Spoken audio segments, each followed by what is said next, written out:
اور یہودی اور عیسائی کہتے ہیں کہ یہودیوں اور عیسائیوں کے سوا کوئی بہشت میں نہیں جائے گا، اور یہ ان لوگوں کے جھوٹے خیالات ہیں۔ اے پیغمبر، ان سے کہہ دو کہ اگر سچے ہو تو دلیل پیش کرو۔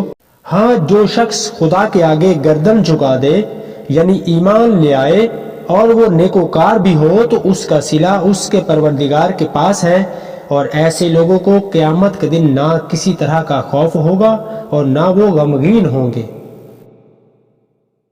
اور یہودی کہتے ہیں کہ عیسائی سیدھے راستے پر نہیں، اور عیسائی کہتے ہیں کہ یہودی سیدھے راستے پر نہیں، حالانکہ وہ کتاب الہی بھی پڑھتے ہیں۔ اسی طرح بالکل انہی کسی بات وہ لوگ کہتے ہیں جو کچھ نہیں جانتے، یعنی مشرک۔ تو جس بات میں یہ لوگ اختلاف کر رہے ہیں، خدا قیامت کے دن اس کا ان میں فیصلہ کر دے گا۔ اور اس سے بڑھ کر ظالم کون ہوگا جو خدا کی مسجدوں میں خدا کے نام کا ذکر کیے جانے کو منع کرے اور ان کو ویران کرنے میں کوشش کرے۔ ان لوگوں کو کچھ حق نہیں کہ ان میں داخل ہوں، مگر ڈرتے ہوئے ان کے لیے اس دنیا میں رسوائی اور آخرت میں بڑا عذاب ہوگا۔ اور مشرق اور مغرب سب خدا ہی کا ہے، تو جدھر تم رخ کرو ادھر خدا کی ذات ہے، بے شک خدا صاحب وسعت اور باخبر ہے۔ اور یہ لوگ اس بات کے قائل ہیں کہ خدا اولاد رکھتا ہے، نہیں، وہ پاک ہے، بلکہ جو کچھ آسمانوں اور زمین میں ہے سب اسی کا ہے اور سب اس کے فرما بردار ہیں۔ وہی آسمانوں اور زمین کا پیدا کرنے والا ہے، جب کوئی کام کرنا چاہتا ہے تو اس کو ارشاد فرما دیتا ہے کہ ہو جا، تو وہ ہو جاتا ہے۔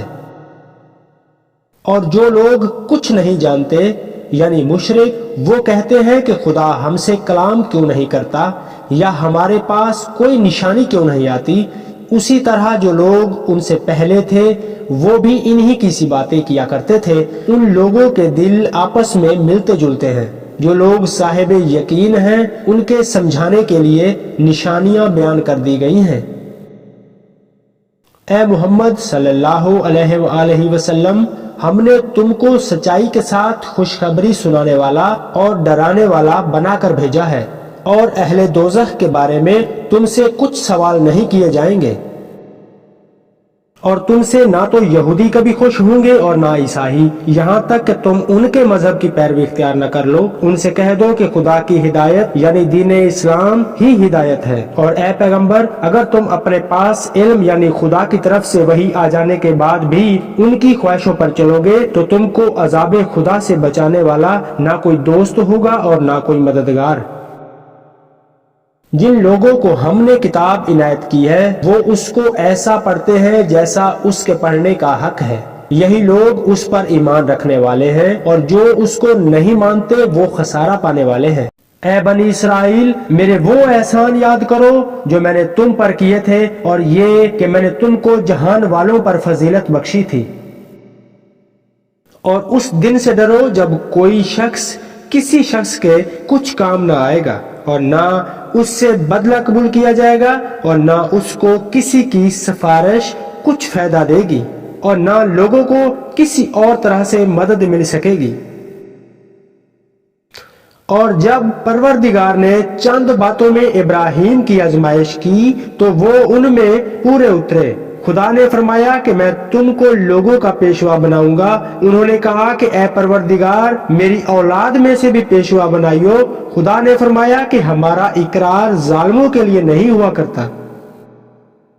اور جب ہم نے خانہ کعبہ کو لوگوں کے لیے جمع ہونے اور امن پانے کی جگہ مقرر کیا اور حکم دیا کہ جس مقام پر ابراہیم کھڑے ہوئے تھے اس کو نماز کی جگہ بنا لو، اور ابراہیم اور اسماعیل کو کہا کہ طواف کرنے والوں اور اعتکاف کرنے والوں اور رکوع کرنے والوں اور سجدہ کرنے والوں کے لیے میرے گھر کو پاک صاف رکھا کرو۔ اور جب ابراہیم نے دعا کی کہ اے پروردگار، اس جگہ کو امن کا شہر بنا، اور اس کے رہنے والوں میں سے جو خدا پر اور روز آخرت پر ایمان لائیں ان کے کھانے کو میوے عطا کر، تو خدا نے فرمایا کہ جو کافر ہوگا میں اس کو بھی کسی قدر لطف اٹھانے کا موقع دوں گا، مگر اس کو عذاب دوزخ کے بھگتنے کے لیے ناچار کر دوں گا، اور وہ بری جگہ ہے۔ اور جب ابراہیم اور اسماعیل بیت اللہ کی بنیادیں اونچی کر رہے تھے تو دعا کیے جاتے تھے کہ اے پروردگار ہم سے یہ خدمت قبول فرما، بے شک تو سننے والا اور جاننے والا ہے۔ اے پروردگار ہم کو اپنا فرما بردار بنائے رکھیو اور ہماری اولاد میں سے بھی ایک گروہ کو اپنا متی بنائے رکھیو، اور اے پروردگار ہمیں طریق عبادت بتا اور ہمارے حال پر رحم کے ساتھ توجہ فرما، بے شک تو توجہ فرمانے والا اور مہربان ہے۔ اے پروردگار ان لوگوں میں انہی میں سے ایک پیغمبر مبعوث کیجیو جو ان کو تیری آیتیں پڑھ پڑھ کر سنایا کرے اور کتاب اور دانائی سکھایا کرے اور ان کے دلوں کو پاک صاف کیا کرے، بے شک تو غالب اور صاحب حکمت ہے۔ اور کون ہے جو ابراہیم کے طریقے سے روح گردانی کرے سوائے اس شخص کے جو خود اپنے آپ کو حماقت میں مبتلا کر چکا ہو؟ حقیقت تو یہ ہے کہ ہم نے دنیا میں انہیں چن لیا تھا اور آخرت میں ان کا شمار صالحین میں سے ہوگا۔